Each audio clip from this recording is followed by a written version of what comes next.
rohku? Rohku itu kan kehendaknya, keinginannya. Supaya apa? Supaya kehendak keinginannya itu dilakukan oleh baiknya. Oke, paham nggak sih lu? Ya, atasnya siapa? Ya anak manusia. Oke, jadi aku, rohku, dan anak manusia itu gimana hubungannya? Boleh saya jelaskan. Boleh saya jelaskan. Aja pertanyaanmu itu. Boleh saya jelaskan ya. Aku akan menaruh rohku, rohku, dan atasnya ini hubungannya gimana? Apakah ini oknum yang satu? Makanya gini, Tuhan Yesus mengkonfirmasi, aku tidak bisa berbuat apa-apa dari diriku sendiri. Jadi tubuh itu tidak akan bisa berbuat apa-apa jika tubuh di dalam tubuh itu bukan Bapa, jika tubuh itu bukan roh yang menjadi daging. Itu maksudnya. Karena penebusan, esensi dari penebusan adalah Tuhan itu sendiri, bukan oknum yang lain. Mustahil ada penebusan jika tubuh berarti tubuh Yesus itu hanya alat yang diam di dalam Yesus itu Bapa itu sendiri gitu. Iya dong. Bapa itu yang menjadi daging. Terus ketika Yesus ibaratnya mati, Bapa di dalam Yesus itu juga mati. Iya. Waduh, parah ini. Bahasa Bapa di sorga mati. Aduh, pusing kulit. Yang mati itu kamu ngertinya apa?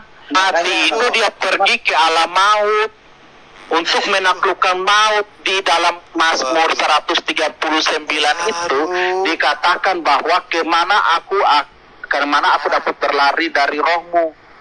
Ketika aku ke dunia orang mati, di situ pun engkau ada. Nah, buka ayatnya Bang Maliki, biar tunjukin ke dia. Otaknya ini kacau nih. Bang, tunjukkan Bang. Mazmur 139. Iya, ya kenapa? Ini minta izin, buka ayat Bang Maliki. Mazmur 139. Bang. Saya mau kembali ke kantor sebentar. Saya mau ke kantor.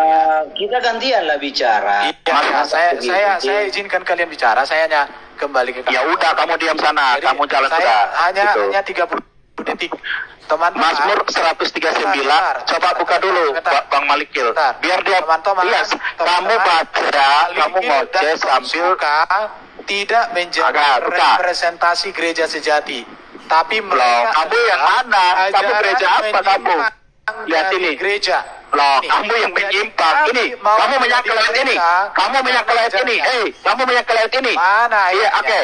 Ya, ayo. Mazmur 137. 137. Oke. 139. 139. Sorry. Ayat berapa, Bro? Ayat 7. Sabar. Ayat dari 6 dulu. Menjauhi rohmu. Leherben nanti mau turun atau gimana Leherben? Mau nanya aja. Turun bentar lagi.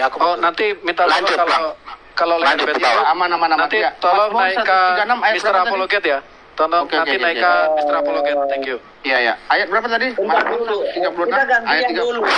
Iya. Ayat 30. Gantian dulu. Jadi kalian kan selama ini tidak menerima. Ini yang antikris nih, yang bilang menantang. Itulah. Bentar dulu lah. Sabar bro. 30 ya, ayat 30. Gini. Sebab setiap kali kamu makan roti ini dan minum cawan ini, kamu memberitakan kematian Tuhan. Jadi Tuhan yang mati sampai Ia datang. Tuhan di situ gelar kepenguasaan untuk Yesus, bukan Bapa di sorga. Arah ini. Oke, kita buka. Allah yang satu itu adalah Tuhan. Ayo kita buka. Allah yang satu itu adalah Tuhan. Biar kepala otaknya ini disadarkan. Marah kalian. Jangan begitu. Kasar. Bubar aja kalau kayak gini. Masa Bapa di surga mati? Tuhan itu gelar kepada Yesus dalam konteks itu. Iya, mau gelar mau apa di situ? Tekstualnya Tuhan mati, RB. Oh, tapi bukan Tuhan. Makanya Tuhan itu artinya Kyrios. Artinya Yesus Kristus itu. Bukan Allah Bapa di surga.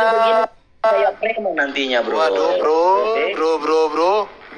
Iya. Berarti kalian perlu belajar dulu dong. Beda kata Tuhan dengan Allah. Ya, gini. Beda kata Allah belajar lagi. Iya, sebab tidak ada perbedaan antara orang Yahudi dan orang Yunani.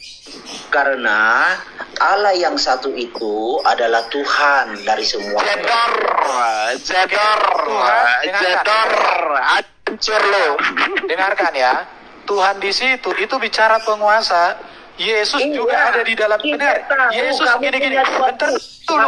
Di dalam ada berapa Tuhan? Yesus katakan, Bapa Tuhan langit dan bumi. Yesus ngomong begitu loh. Ada berapa Tuhan? Ada berapa Tuhan? Tuhan itu ada dua Tuhan. Ada berapa Tuhan kalau gitu? Bapak ada berapa Tuhan? Lihat ya, Bapak. Iya, kan ada dua Tuhan kamu kan. Nah, Erben memahami ada dua Tuhan nih, teman-teman. Nah, hancur dia. Ada dua Tuhan. Bukan. Enggak, Allah itu kamu bilang ada dua Tuhan kan? Oke. Bapak itu Tuhan. Oke. Dengarin ya. Makanya tenang. Ini. Bicara RB. Kamu aku udah mau pergi. Lihat dua Tuhan. Penyembah dua Tuhan. Lihat ya. Kemana? Dengarin ya. Kudusnya kemana? Matius 11 ayat 25. Iya. Aku bersyukur, kata Yesus ya, aku bersyukur kepadamu Bapa, Tuhan langit dan bumi. Nah, Yesus Tuhan. Jadi gini, makanya saya bilang sama kalian, kata Tuhan itu gelar kepenguasaan. Allah gitu, Tuhan berbicara. Tuhan di atas segala Tuhan itu siapa? Bentar. Kalau gitu Tuhan di atas segala Tuhan itu siapa? Dengarkan ya. Tuhan di atas segala Tuhan itu siapa? Dengarkan saya jelaskan. Hancur ini. Gini, Allah juga Tuhan, Yesus juga Tuhan. Apa bedanya? Roh Kudus Tuhan bukan. Roh Kudus Tuhan bukan. Supaya lengkap tiga Tuhan. Nah, ini kalian takut toh menjelasin. Matius nanya berapa Tuhan? Berapa Tuhan, Om? Tuhan itu Om Erben. Tuhan itu gelar. Di dalam ada berapa? Banyak Tuhan, banyak. Oh ya udah banyak Tuhan. Banyak Allah. Iya, banyak Allah. Begitu ada banyak Tuhan dan banyak Allah. Bang. Ini 1 Korintus 6, 1 Korintus 8 ayat 5, Bang. Waduh, mana ini tadi Malikil belum ada, ini belum ada. Ini kita main data loh, teman-teman. Iya, bukan data ya. Salah, bro. Tadi kembali pertama dulu Malikil tadi. Mazmur berapa tadi bisa diulang? Mazmur. Mazmur 139. Jadi gini lah Erben, jangan dulu dipotong lah Erben ya. Kalau you tidak bisa menerima Tuhan mati, nggak apa-apa, itu imanmu. Kita nggak akan membidatkan kamu kok. Kalau kamu tidak percaya Tuhan mati, nggak apa-apa. Ya nggak mungkin lah dibilang aku bidat, tolong aku trik sejati. Nggak ada yang membidatkan kamu. Aduh, Kristen sejati masa di. Ayo. Parah ini berapa? Ini ayat berapa lagi nih? Ini ayat berapa bro yang dibuka nih? Ayat 8 Bang baca. Ayat 7, kemana aku dapat pergi menjauhi rohmu? Kemana aku dapat lari dari hadapanmu? Jika aku mendaki ke langit, engkau di sana. Jika aku menaruh tempat tidurku di dunia orang mati, di situ pun engkau. Nah, Tuhan pun masuk ke dalam dunia orang mati, Erben, sadar Erben. Waduh, hancur kamu hari ini, Erben. Waduh, Pak. Ada Erben. Itu bukti bahwa Allah itu sanggup melakukan yang kamu itu nggak pikirkan, gitu. Sekarang. Iya, jadi begini ya. Loh, Erben. Saya jawab, bentar. Saya jawab Mazmur 139 ya. Lihat, untuk pemimpin video. Untuk pemimpin masuk dulu. Perhatikan ya. Tuhan, engkau menyelidiki dan mengenal aku. Dengarin. Ini di sini apakah? Bentar. Kalian itu hancur Erben, hancur kamu. Tuhan ada 3. Bentar ya. 1 Korintus 8 ayat namanya ada satu Allah, satu Tuhan. Itu satu pribadi. Aduh, parah kalian lihat ya. Coba. Jadi gini, kalau izin, tolong teman-teman kasih saya selamat ya. Saya sudah sampai 1000 orang nih. Ya, makasih. Oke, selamat project. Nanti kita buka komal ya project ya. Oke. Ya, dengarkan ya. Gini aja, project buka komal aja, kita diskusi.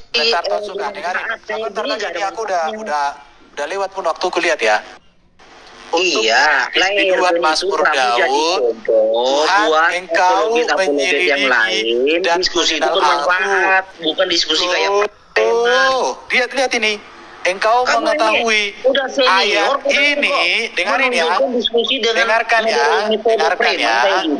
dengarkan ayat ini tidak berbicara Tuhan mati Allah Bapa. Iya, kamu hapus tapi saja. Ayat ini berbicara kemahaan Tuhan yang maha hadir. Iya, tidak ada kaitan dengan Allah Iya, Bapa betul. mati. Artinya apa?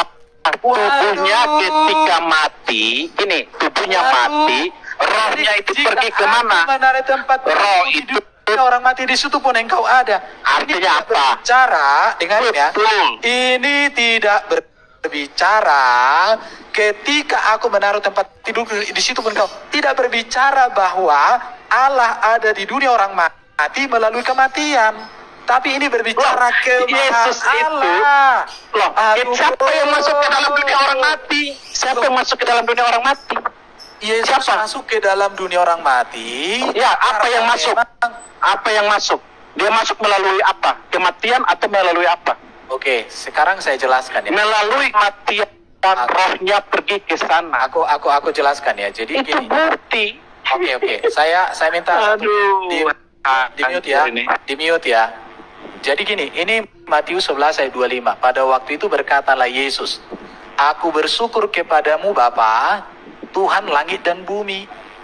Jadi kalau dikatakan Yesus Tuhan, yes. Allah Tuhan, yes. Apakah dua Tuhan? Tuhan di situ adalah gelar. Gelar kenapa? Iya, ada berapa? Allah, bentar dulu. Allah Bapa sebagai penguasa langit dan bumi, bahkan sumber kuasa. Sedangkan Yesus penguasa yang diberikan oleh Bapa di surga kepenguasaan, Matius 28 ayat 18. Jadi kata Tuhan itu gelar kepenguasaan yang bisa dipakai kepada Allah, bisa kepada sosok Yesus.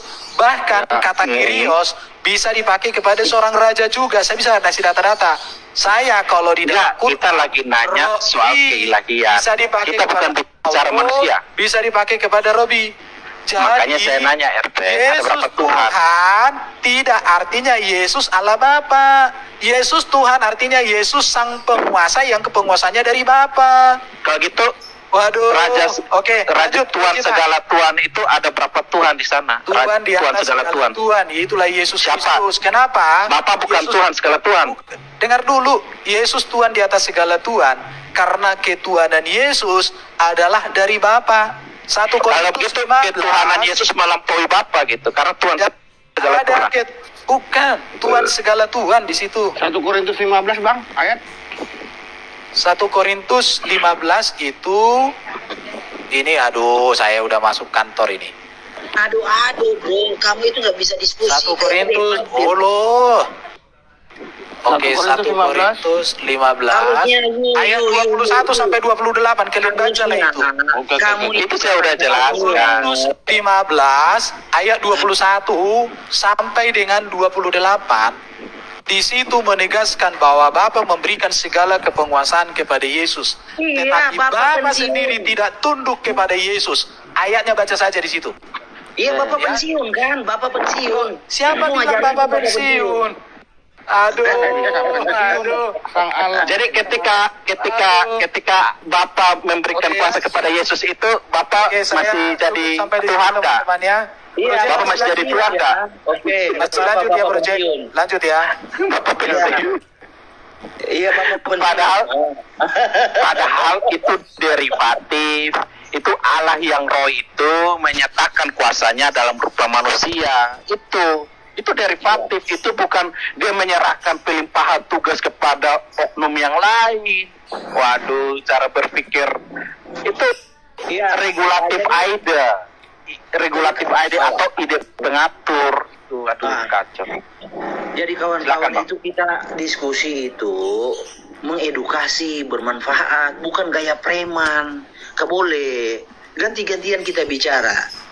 Jadi kalau menurut Erben itu Bapak tidak lagi menghakimi. Jadi kawan-kawan ini sedang mengajarkan Bapak pensiun. Mana ada Tuhan pensiun? Enggak. Bagi saya itu regulative idea. Iya. Tuhan menyatakan diri dalam rupa manusia, sehingga dia menghakimi dalam rupa manusia, dia menghakimi kita. Kan Iya. itu. Bukan Bapak itu pensiun. Jangan ada Bapak pensiun. Jadi di dalam nubuatannya bahwa Yod-Heh-Vav-He Bapak itu adalah hakim. Yesaya 33 ayat 22, ya, Mazmur 50 ayat 6. Banyak sekali ayatnya bahwa Bapak itu hakim kekal. Nah, bagaimana Bapak itu bisa dinarasikan pensiun, diajarkan pensiun oleh kawan-kawan. Nah, dan lagi bro, siapa nih Uta Galung ini? Ya kita memang betul bidat menurut Bapak gereja. Tapi orang yang menolak Yesus itu Bapak, menurut Bapak Sorgawi, itu adalah antikristus. Ya udah, kita bidat menurut Bapak gereja. Tapi Anda menolak Yesus sebagai Bapak adalah antikristus menurut Bapak Sorgawi. Kalian pilih mana? Silakan. Makanya Bang Malikil tadi dia bilang apa ya, memberikan kuasa. Kuasa itu bukan barang konkret.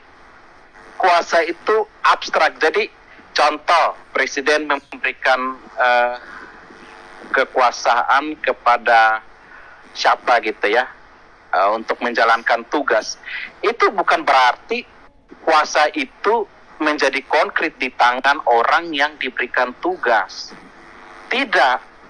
Karena kuasa itu tetap milik presiden. Nah, kalau Bapak itu dikatakan memberikan tugas kepada Yesus, itu kan adalah membuktikan bahwa Bapa itu menyatakan kekuasaannya di dalam rupa manusia, sehingga melalui penyataannya dalam rupa manusia orang melihat Bapa itu. Jadi bagaimana nih giliran siapa yang mau ngasih tanggapan? Bapak menyatakan dirinya melewat baitnya, lewat tubuhnya, lewat rumahnya, bed. Makanya baca itu Alkitab. Huruf pertama itu bed. Dalilnya dikeluarkan aja, ya, dikeluarkan aja dalilnya, brother. Kita bahas langsung. Keluarkan aja semua dalil yang berdiri sendiri bahwa itu kan. Biar aku catat juga. Jadi Alkitab itu bukan seperti kitab lain yang nggak ada nilainya, nggak ada maknanya. Kenapa Tuhan mulai dengan huruf bed? Apa alasannya? Coba tanya. Tanya Tuhan, minta dalam doamu. Tuhan, mengapa dimulai dengan huruf bed? Tanya Tuhan, coba. Bereshit, ya, dimulai dengan Kalau berdoa itu jangan dalam nama generik. Minta doa itu dalam generic name. Itu nggak akan sampai minta dalam proper name. Dan bang, bed itu yang merupakan apa ya? Kalau di Muslim itu kiblat ya. Bed itu adalah kiblat. Jadi bed itu merujuk pada bait Allah yang dimana kiblat. Di mana bait itu ada, di situ Elohim berdiam di dalam bait itu. Nah, makanya tubuh Kristus itu adalah bait. Tubuh Kristus itu adalah bait di mana Elohim itu diam di dalamnya. Ya anggap apa, saya terima perikresis, tapi perikresis dalam artian itu satu pribadi yang diam di dalam kemahnya sendiri. Kalau saya memahaminya begitu. Itu kalau sesuai ini, kalau pemahaman saya sesuai. Oke. Ya silakan. Ya, silakan Bro Malik dulu. Habis itu Pak. Jadi mengapa ya? Alkitab itu dimulai dengan huruf bet? Bait. Karena sebelum menciptakan segala sesuatu, Tuhan semesta alam yang keberadaannya adalah roh, dia sudah membuat skenario tentang baitnya, tentang tubuhnya seperti apa. Itu rahasia Tuhan yang Tuhan nyatakan di dalam Alkitab. Banyak orang yang tidak mengerti karena apa? Karena membaca Alkitab untuk menyelamatkan doktrin, untuk mempersenjatai doktrin, untuk membuat perisai doktrin. Makanya tidak mengerti. Baca Alkitab itu bukan untuk mempersenjatai doktrin, tapi untuk mengenal siapa Kristus, untuk mewartakan siapa Kristus. Begitu. Jadi kalau baca Alkitab tujuannya untuk mempersenjatai doktrin, untuk ya membuat benteng doktrin, itu nggak akan ngerti siapa Tuhan Yesus. Iya, saya pikir sampai akhir zaman. sebenarnya tadi diskusi santai ya, Bang Herdi. Ini tadi malam kita juga sudah diskusi dengan Pak Benho. Hanya kan lihat tadi baru saya saksikan. Ketika kita ngomong dipotong-potong. Makanya saya nggak suka cara-cara yang begitu. Saya juga motong gitu. Karena ketika kita jelaskan nanti dipotong, kan nanti seolah-olah dipotong itu kita nggak. Sorry bro, tak suka nih. Akhirnya di framing kan, seperti dibilang Bapak itu mati udah kiamat. Ada Bro Ben-Hur, boleh Bro Ben-Hur ya? Silakan Pak Singa. Ya, salam semuanya. Itu bermanfaat. Salam semua hostnya, salam. Terima kasih Bro Maliki, Bro Cita, Bro Tetsuka. Begini bro, tadi saya dengar juga. Tapi bisa nggak ya kita diskusi itu nggak ad hominem gitu loh. Sampai keluar kata-kata tampar. Oh iya itu itu loh. Framing juga gitu loh. Kalau framing ya nggak tahu lah. Pokoknya saya nggak menuduh salah satu ya. Secara general saya juga kadang begitu termasuk. Ini mengingatkan diri saya juga. Kita semua lah. Ya, kita diskusi santai-santai aja. Sudah kita jelas-jelas berbeda semua. Udah. Sekarang kita gimana tinggal saling berdiskusi, mungkin ada pengetahuan tambahan dari bro-bro Maliki atau Tetsuka atau Jacita atau host, saya juga bisa ngasih pengetahuan tambahan, itu aja sih kalau saya. Dan begini Pak, saya setuju, karena begini bos, saya dengar juga kan penjelasan Pak Ben-Hur. Pemahaman Pak Ben-Hur begini, ya saya sampaikan aja kan tanpa saya, karena tadi udah bilang nggak tahu, jadi seolah-olah saya ini nggak tahu, makanya saya bilang saya tampar itu kan gak mungkin tangan saya sampai ke mukanya. Yalah, itu kan batas tangkas aja. Paham lah. Oke. Iya, lanjut. Ya itu aja sih. Gini, apa namanya? Sedikit komentar mengenai doktrin tadi yang disampaikan oleh Bro Maliki. It's okay kalau Bro Maliki berpendapat begitu. Cuman dari kami juga, pertama, kata doktrin itu bukan sesuatu hal yang tabu. Ada dalilnya di Alkitab. Saya bisa tunjukkan dalil-dalil di Alkitab, bahkan dari Perjanjian Lama soal kata doktrin. Itu pertama. Kedua, kalau tidak ada, ya dalam hal ini gereja yang merumuskan itu kan gereja. Kalau tidak ada gereja, kalau kita berdiskusi 1 juta orang, semua berbeda pemahaman, berbeda tafsiran, siapa yang dijadikan patokan? Semua mengatakan saya mendapatkan hikmat, saya mendapatkan wahyu dari Roh Kudus, saya mendapatkan ilham dari Roh Kudus. Saya berdasarkan Alkitab. Semua mengatakan begitu. Nggak ada yang tidak menggunakan Alkitab karena Alkitab adalah otoritas tertinggi. Namun kalau ada terjadi perbedaan, siapa yang dijadikan patokan kan begitu. Jadi ada, bagi kami ya doktrin adalah suatu hal yang doktrin gerejawi ya, suatu hal yang ini yang bermanfaat dalam menjaga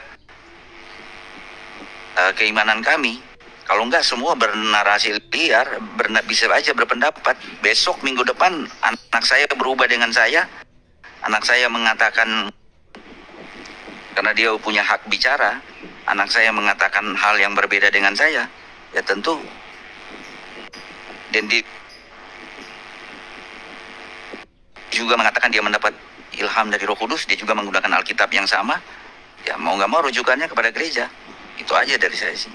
Pertama, yang kedua mengenai, silakan kalau ada teman-teman yang mau mengatakan Bapa atau Allah itu mati, ya kalau di kami tidak pernah, karena 1 Timotius 6 ayat 16, dialah satu-satunya yang tidak takluk kepada maut. Itu satu ayat. Kemudian dikatakan Allah itu hidup, ya Allah hidup. Allah yang hidup, Yosua 3 ayat 10, 1 Samuel 17 ayat 26, Mazmur 84 ayat 3, Matius 16 ayat 16, 1 Timotius 3 ayat 15, Wahyu 7 ayat 2, Yeremia 4 ayat 2, Ayub 19 ayat 25, Yohanes 6 ayat 57, Bilangan 14 ayat 21, Yesaya 49 ayat 18, Yeremia 22 ayat 24, Yeskiel 5 ayat 11. Elohim Kaim Allah yang hidup. Demikian sih. Tapi kalau ada yang memahami Bapa atau Allah mati, ya silakan aja. Saya tanggapi dulu, bro. Ya. Boleh? Ya, silakan. Gini, Bro Jack, bentar ya. Nah, jadi gini kawan-kawan ya. Perdebatan kita ini sudah jelas, terang benderang ya. Bapak surgawi lawan Bapak gereja. Itu perdebatan kita. Jadi bro beranggapan bahwa Bapak gereja itu adalah orang yang paling suci, tidak mungkin salah. Ingat, Yudas itu rasul, salah. Bahkan malaikat pun ada yang salah. Jadi jangan sebentar sedikit Pak Malik. Sebentar dulu. Jangan begitu. Inilah yang saya bilang di awal, jangan framing. Saya tidak pernah mengeluarkan kata Bapak. Sebentar Pak Singa, sebentar Pak Singa. Biar Bang Malik selesaikan dulu. Gak apa-apa, kita dengarkan. Saya nggak framing, saya kasih tahu kenyataan, kawan. Di sini kan perdebatan kita antara pengajaran Bapak surgawi dan pengajaran Bapak gereja. Itu perdebatan kita. Ya, Alkitab mengatakan baik nubuatan maupun penggenapan Yesus itu adalah Bapa. Nah, kalian kan menolaknya. Nah, antara pengajaran Alkitab yang diajarkan oleh Bapak surgawi dan ajaran Bapak gereja yang diajarkan oleh Bapak gereja, itu kan yang menjadi debat kita. Nah, saya kasih tahu, jangan mengkultuskan Bapak gereja. Yudas sebagai rasul jatuh dalam dosa. Jangankan Yudas, malaikat jatuh dalam dosa. Lalu bagaimana kawan-kawan bisa berpikir Bapak gereja ini tidak akan jatuh dalam dosa atau tidak akan salah dalam berpikir? Jadi itu bro yang saya katakan. Kembalilah ke Alkitab. Tidak perlu bawa doktrin-doktrin di luar dari Alkitab. Alkitab itu yang dijunjung tinggi. Kristus Yesus yang dijunjung tinggi. Bukan doktrin di luar Alkitab.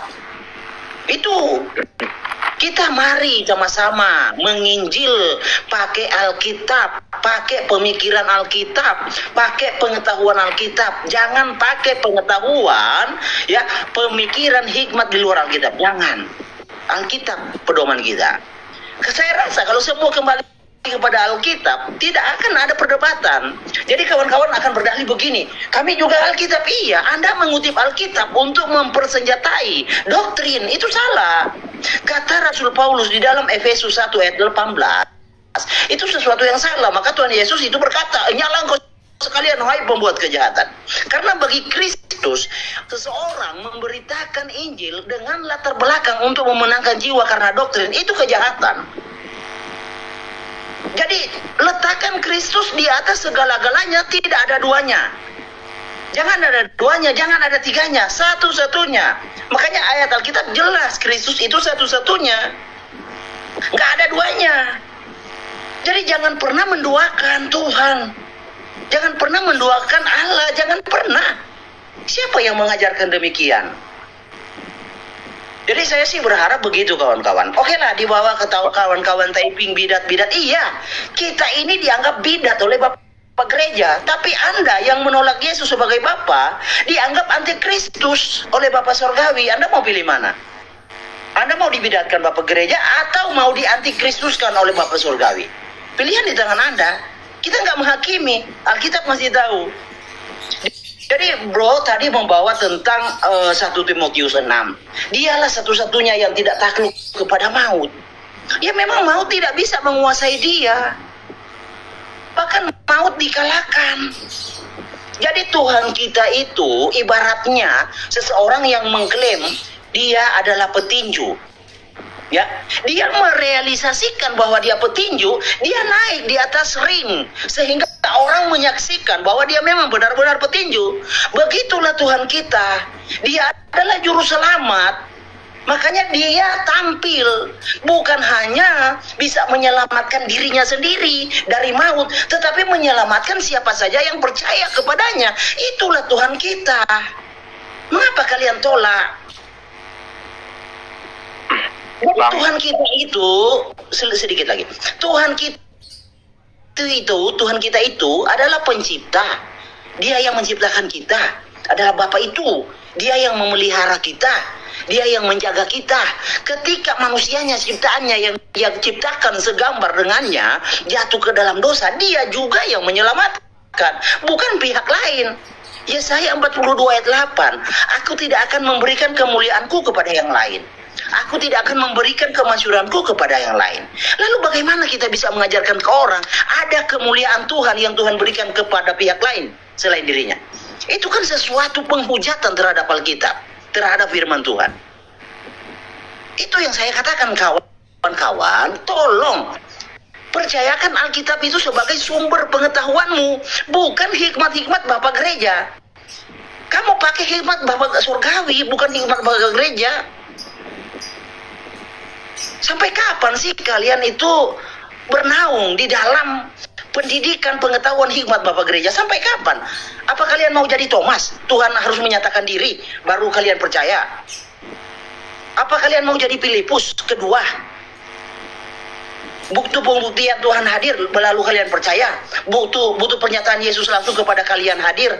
Makanya kalau kalian ini minta pernyataan Kristus, mintalah dalam doa. Yesus, apakah engkau Bapa? Minta dalam doa, tantang Yesus. Praktekkan seperti apa yang Paulus praktekkan, menendang ke gala rangsang. Praktekkan supaya kalian itu bisa mengalami itu. Jangan mengajarkan hal-hal yang tidak alkitabiah. Itu yang menjadi kesedihan saya yang harus saya luruskan. Ya. Silakan, lanjut. Oke. Ya. Oke, pertama begini, sedikit aja. Saya boleh dulu Pak Singa. Saya sedikit dulu Pak. Saya baru masuk. Jadi gini, semua Alkitab yang berbicara. Tadi Pak Maliki menyebut di di tertutup katanya menggunakan Alkitab. Oke, saya juga menggunakan Alkitab, bukan Bapak Gereja, bukan siapa. Saya dari tadi tidak menggunakan Bapak Gereja, yang saya katakan adalah gereja. Karena jelas di Alkitab Yesus adalah pendiri gereja. Di atas batu karang ini aku akan mendirikan eklesiaku, jemaatku. Kemudian dikatakan juga di 1 Yohanes berapa tuh, saya lupa ayatnya, biar singkat saya nggak usah sebutin. Tapi dikatakan di situ Yesus adalah kepala gereja. Saya berbicara gereja, dan gereja itu bukan hadir baru kemarin atau minggu depan. Gereja itu adalah gereja sepanjang zaman, sepanjang masa, sepanjang generasi. Gereja sejak Yesus mendirikan gereja, dan dia adalah kepala gereja. Gereja itu bukan ini. Jadi dari zaman Yesus, rasuli, apostolik, bapak gereja, abad pertengahan, sekarang zaman modern, itulah gereja. Jangan kita mengabaikan sejarah. Pertama saya mau mengabaikan sejarah. Allah menyatakan diri dalam sejarah, ada ayatnya. Bahkan melalui alam semesta, dikatakan di Mazmur, langit menceritakan tentang kemuliaanmu. Sekarang di Ayub 8 ayat 8, bertanya-tanyalah tentang orang-orang zaman dahulu, dan perhatikanlah apa yang diselidiki para nenek moyang. Yesaya 46 ayat 9, ingatlah hal-hal yang dahulu dari purbakala, bahwasanya akulah Allah dan tidak ada yang lain. Akulah Allah dan tidak ada yang seperti aku.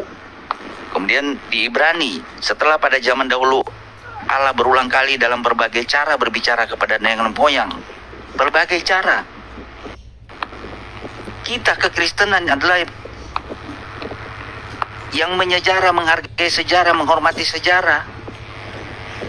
Mulai dari Adam tercipta sampai hari ini, sampai yang akan datang, sejarah itu adalah bagian dari kekristenan. Kita tidak menafikan justru kekuatan kekristenan karena sejarah. Bukti-bukti arkeologis, bukti-bukti naskah-naskah kuno, itu semua menguatkan iman kekristenan. Allah menggunakan sejarah dalam berkarya.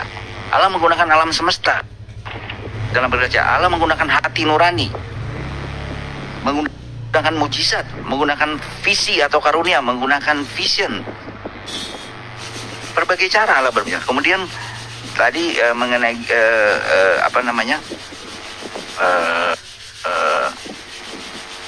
dikatakan tadi, saya tanggapin ya, mengenai itu tadi, yang mengenai gereja. Saya tadi berbicara mengenai gereja. Semua menggunakan Alkitab sebagai norma tertinggi, otoritas tertinggi. Tidak ada yang tidak menggunakan Alkitab. Semua menggunakan otoritas Alkitab. Dan bukan cuma hanya satu dua orang yang kita sebut Bapak Gereja, tapi semua gereja pada saat itu bersatu untuk melihat bagaimana Arius mengajarkan. Arius juga menggunakan Alkitab yang sama. Arius juga mempercayai Tuhan Yesus. Cuman apa? Mereka mengatakan Tuhan Yesus ciptakan. Apakah itu ini dibiarkan oleh Bapak Gereja? Kan tidak. Dia rubah ayat, Pak. Demikian pula ada yang mengajarkan bahwa Yesus adalah manusia biasa, kemudian dia akan mengambil wujud seorang manusia pribadi, kemudian dia mendapatkan keilahiannya setelah Roh Kudus turun di atasnya. Kan tidak begitu yang diajarkan Alkitab. Jadi semua menggunakan Alkitab. Lalu apa? Ya, balik ke gereja, karena Yesus yang mendirikan gereja dan Yesus adalah kepala gereja. Tuh. Kemudian dikatakan juga tadi saya lihat ada framing yang mengatakan menduakan Tuhan. Itu framing. Dari mana Kristen pernah menduakan Tuhan? Tadi Herbert barusan yang menduakan Tuhan bukan Kristen. Apa tuh yang menyebutkan 3 Tuhan bukan Kristen? Itu framing, saya bilang. Makanya dari awal saya katakan jangan framing. Iya, silakan. Terima kasih. Iya. Baik. Satu lagi sedikit ya, sedikit ayat ya. Saya pakai ayat juga karena tadi lagi pakai ayat. Saya mengatakan begini, satu sedikit ayat, saya pakai ayat. Kalau ayat dihormati. Siapakah pendusta itu? Bukankah dia yang menyangkal Yesus adalah Kristus? Dia itu adalah antikristus. Tadi Pak Bro Maliki mengatakan antikristus kan? Saya juga pakai ayat. Dia itu adalah antikristus. Yaitu dia yang menyangkal baik Bapa maupun anak. Siapa yang mendukakan Roh Kudus, ya, baik di dunia ini maupun di dunia akan datang, tidak selamat. Oke. Itu aja. Mantap. Ya, silakan. Tadi ayatnya bilang yang menyangkal Yesus adalah Kristus. Tidak ada orang, saya Bang Malikil, menyangkal Yesus adalah Kristus. Ketika saudara, siapapun itu menyangkal Yesus adalah Kristus, dia menyangkal Bapa maupun anak. Jadi orang ketika berbicara Kristus, dia berbicara Bapa dan anak. Artinya Bapa dan anak itu milik Kristus. Bukan ada 2 pribadi kalau menurut saya gitu. Jadi yang menyangkal Yesus adalah Kristus. Yesus adalah Mesias.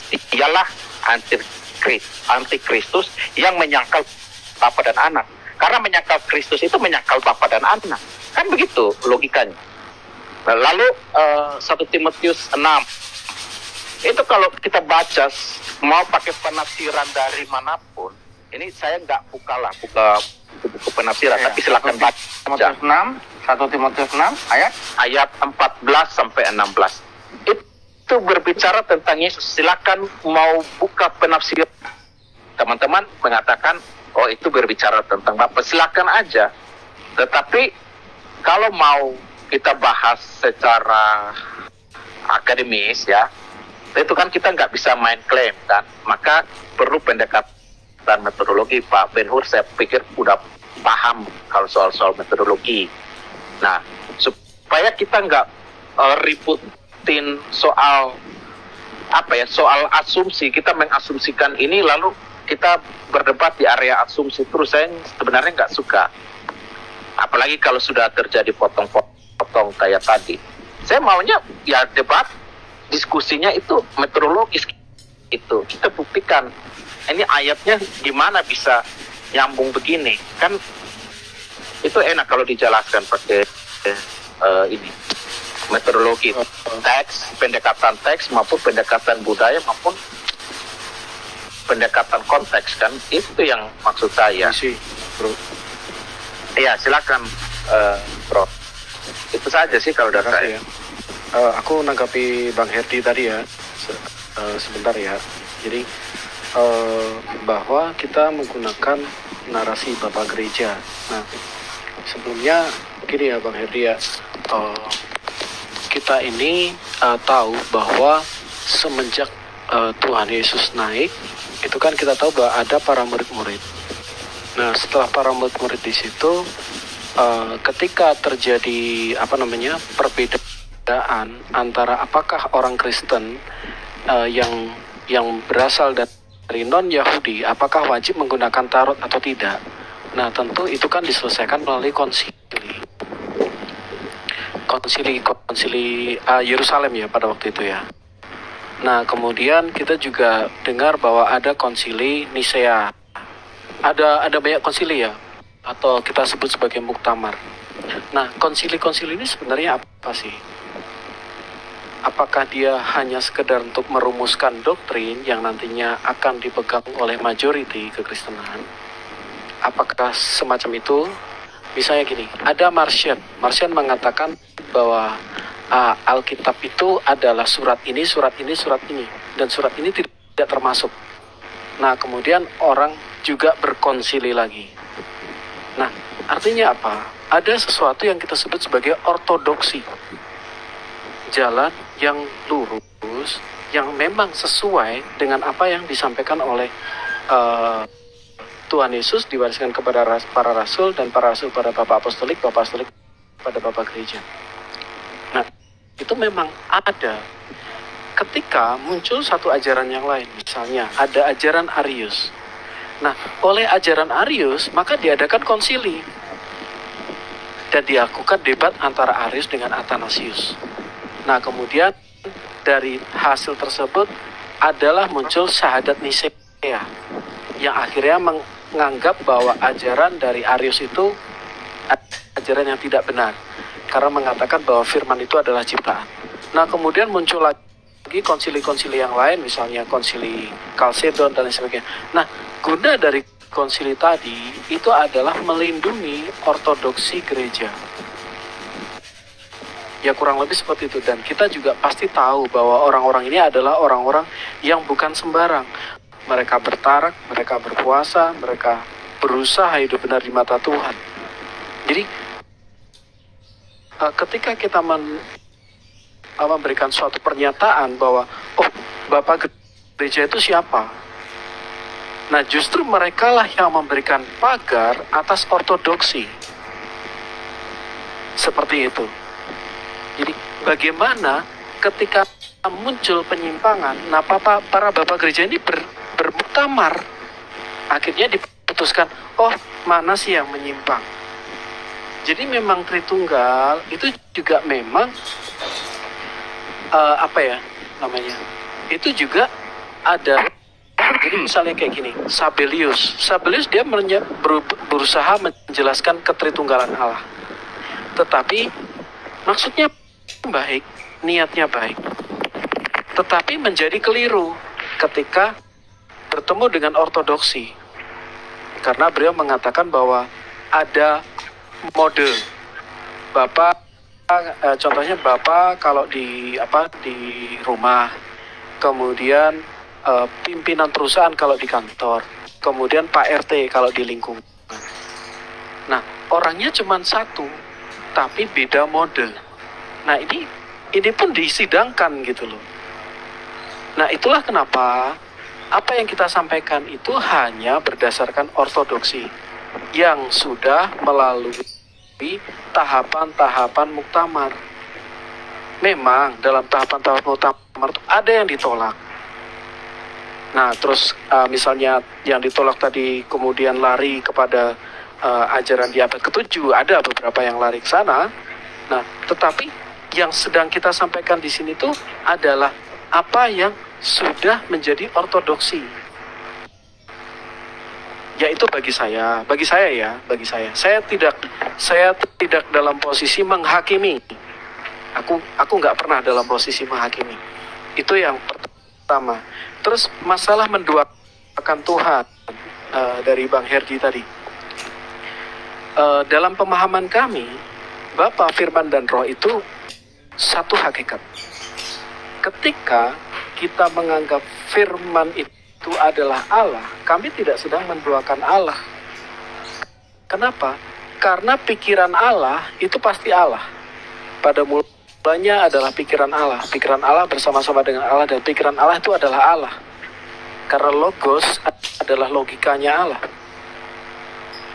Nah, jadi kita sedang mengatakan bahwa pikiran Allah itu bukan Allah yang baru, melainkan Allah yang sejati. Karena dia berada di dalam diri Allah. Pikiran Bro KTFP adalah sejatinya Bro KTFP. Pikiran Bang Ben Hur adalah sejatinya Bang Ben Hur. Pikiran Bang Malikil adalah sejatinya. Sama juga rohnya si Jack adalah sejatinya si Jack. Tubuh si Jack adalah sejatinya si Jack. Dengan pikirannya apakah 3 Jack? Bukan. apakah ada 3 yang sejati, melainkan hanya satu hakikat subjek. Jadi ketika apakah kami mendoakan Allah, ada Allah yang baru, ada Allah yang lain selain Bapa di surga? Tentu tidak. Karena Bapa itu adalah al-wujudnya Allah atau keberadaan Allah. Sementara firman itu adalah pikiran Allah. Kami tidak menganggap pikiran Allah sebagai Allah yang diciptakan. Kami mengatakan Yohanes 1 ayat 2, iya, logika Allah pada mulanya bersama-sama dengan Allah, alias tidak. Itu project kan? Itu project, mungkin project perlu koreksi itu. Itu project bilang al-wujud itu di Konsili 325 itu anak yang dibilang wujud. Jadi kita bisa lihat premisnya itu bisa bertolak belakang. Maksud wujud itu keberadaannya, bro. Iya, saya tahu. Keberadaan. Betul. Nah, anak dibahas dalam Konsili 325 itulah wujud. Itulah eksistensi. Allah yang tidak kelihatan itu, dialah anak. Kan itu. Makanya saya lihat. Saya paham gereja yang kalian pahami itu apa sih yang ada di konsili? Anak yang dibahas dalam konsili itu apa coba? Di Konsili 325. Firman adalah homoousios dengan sang Bapa. Homoousios artinya setara. Itu saya jawab singkat. Ini giliran siapa ya? Oke. Silakan. Oke. Saya boleh tanggapi ya. Atau Project masih mau tanggapi? Mau lanjutkan, Project? Udah. Silakan. Tamu baru ini, tamu baru. Oke. Oh, Bro Mosat ya? Bro Mosat, ada mau di ini? Saya setelah Bro Mosat aja. Gimana? Saya Pak Malik aja dulu mungkin, atau gimana? Saya dulu. Terserah, kalau Bro Mosat jangan takutnya lupa, kalau saya sih ingat ini. Iya, mungkin Bang Malik aja, Bang Malik, supaya nanti tidak kepecah, Bang. Karena Oke, nanti siap. Oke. 5 orang yang berdiskusi. Oke. Nah, bentar lagi nih. Sabar ya. Ya. Jadi adat istiadat yang diangkat ya. Jadi kawan-kawan di sini kan mengamalkan apa adat istiadat. Sejarah tentang. Jadi sejarah tentang Tuhan ini kayak Neil Armstrong itu, sejarah Tuhan. Jadi tuh yang menceritakan Tuhan ya dia juga. Jadi mustahil Tuhan itu punya sejarah yang diselami oleh manusia. Nah, Tuhan Yesus berkata di dalam Matius 15 ayat 3. Tetapi jawab Kristus kepada mereka, mengapa kamu melanggar perintah Allah demi adat istiadat nenek moyangmu? Nah, kawan-kawan kan di sini menggunakan adat istiadat Bapak Gereja. Ibarat kata saya bisa ini gini ya, mengapa kamu melanggar perintah Allah demi adat istiadat Bapak Gereja nenek moyang kamu, begitu kan? Betapa kawan-kawan kan lebih memilih adat istiadat yang Bapak Gereja lakoni, yang Bapak Gereja ajarkan, ketimbang memilih apa yang Tuhan ajarkan. Sehingga sampai sekarang pun ya itu mereka. Nah, ya. Di dalam nubuatan itu kan Bapak, contoh di dalam Yesaya, Bapak itu nubuatannya, terutama bagaimana kita mengabdikan diri kepada Allah. Engkau ya, mereka masih berbuat siapa Tuhan dan bagaimana Gereja kan mengajarkan lain. Nah, kawan-kawan ya, mau pilih mana? Hanya sosoknya adat saja. Istiadat, ajaran Bapak Gereja atau Islam udah jelas melaju kepada ajaran lebih Tuhan. cenderung kepada bagaimana kita ini melaksanakan dalam nubuatannya ya. amal ibadah terhadap dalam Tuhan. nubuatannya Demikian, sebagai anak dia juga Bapak. Lalu dalam perkenapannya dia mengkonfirmasi dia Bapak. Ya kan?